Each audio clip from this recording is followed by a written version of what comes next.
നമസ്കാരം. Truth vision ന്യൂസിലേക്ക് സ്വാഗതം. ആയൂർ തോട്ടത്തറ ഹാച്ചറിയിൽ ഫീഡ് മില്ലിന്റെ ഉദ്ഘാടനം ജില്ലാ പഞ്ചായത്ത് പ്രസിഡന്റ് പി.കെ. ഗോപൻ ഉദ്ഘാടനം ചെയ്തു. ജില്ലാ പഞ്ചായത്ത് അംഗം നജീബത്ത് സ്വാഗതം പറഞ്ഞു. ജില്ലാ പഞ്ചായത്ത് വൈസ് പ്രസിഡന്റ് ശ്രീജ ഹരീഷ്, ജില്ലാ പഞ്ചായത്ത് അംഗങ്ങളായ advocate Shinekumar, advocate Sam K Daniel തുടങ്ങിയവർ പങ്കെടുത്തു. വെറ്റിനറി സർജൻ ഡോക്ടർ അരുൺകുമാർ നന്ദി പറഞ്ഞു. Truth vision news, Ayur. ജീവനക്കാര്, പൊതുപ്രവർത്തകർ, അങ്ങനെ വലിയൊരു ആൾക്കൂട്ടമല്ലെങ്കിലും എല്ലാ വിഭാഗത്തെയും പ്രതിനിധീകരിക്കുന്ന ബഹുമാനരായിട്ടുള്ള എല്ലാവരും ഈ യോഗത്തിൽ എത്തിച്ചേർന്നത് ജില്ലാ പഞ്ചായത്ത് വളരെ അഭിമാനത്തോടുകൂടി കാണുന്നു. നമ്മളിപ്പോൾ ഇവിടെ ആരംഭിക്കുന്ന ഈ പരിപാടി നമ്മുടെ ഹാച്ചറിയെ സംബന്ധിക്കുന്ന ഒരു ടേണിംഗ് പോയിന്റാണ്. അതായത് 1.25 കോടി രൂപ ചെലവഴിച്ച് നമ്മൾ പുതിയ ഉൽപ്പന്നം ഉണ്ടാക്കുകയാണ്. അതിവിടെ യഥാർത്ഥത്തിൽ ഈ മെഷീൻ്റെ ഒരു കപ്പാസിറ്റി വെച്ചിട്ട് നമുക്ക് ആ ഉൽപ്പന്നം ഇവിടത്തേക്ക് മാറ്റാം. ജില്ലാ പഞ്ചായത്തിൻ്റെ പ്രീതിയായ ശ്രീ ഹരീഷ് ഈ ഉദ്ഘാടന സമ്മേളനത്തിന് സ്വാഗതം ആശംസിച്ചു.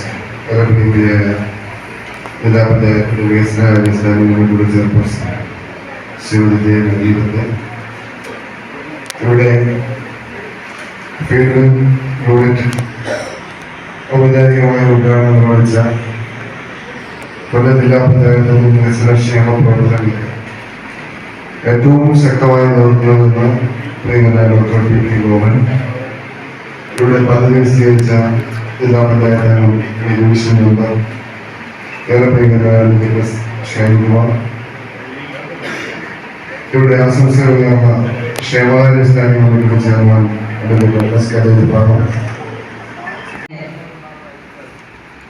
കൊല്ലം ജില്ലാ പഞ്ചായത്തിന്റെ ആഭിമുഖ്യത്തിൽ കാർഷികേതര മേഖലകളിൽ വ്യത്യസ്തങ്ങളായ ജനോപകാരപ്രദമായ ഒരുപാട് പ്രോജക്റ്റുകൾ എടുത്ത് ഈ ഭരണസമിതിയുടെ തുടക്കം മുതൽ ഏകദേശം 4 വർഷക്കാലം കൊണ്ട് ശ്രദ്ധേയമായി കേരളത്തിലെ മറ്റ് ജില്ലാ പഞ്ചായത്തുകൾക്ക് മുന്നിൽ അവാർഡുകൾ ഏറ്റുവാങ്ങി മുന്നേറിക്കൊണ്ടിരിക്കുകയാണ്. ഇപ്പോൾ നമ്മുടെ വിട്ടുകിട്ടപ്പെട്ട സ്ഥാപനങ്ങളിൽ, ഫാമുകളിൽ ഹാച്ചറിയുമായി ബന്ധപ്പെട്ട് ഈ തോട്ടത്തറയിലെ ഹാച്ചറി നമ്മുടെ ഈ ഭരണസമിതി മുതലാണ് ഹാച്ചറിയായി പ്രവർത്തനം തുടങ്ങുന്നത്. അതിനു മുമ്പ് ടർക്കി ഫാമൊക്കെ ആയിരുന്ന കഥ എനിക്ക് ശേഷം സംസാരിക്കുന്നവരോട് സൂചിപ്പിക്കും.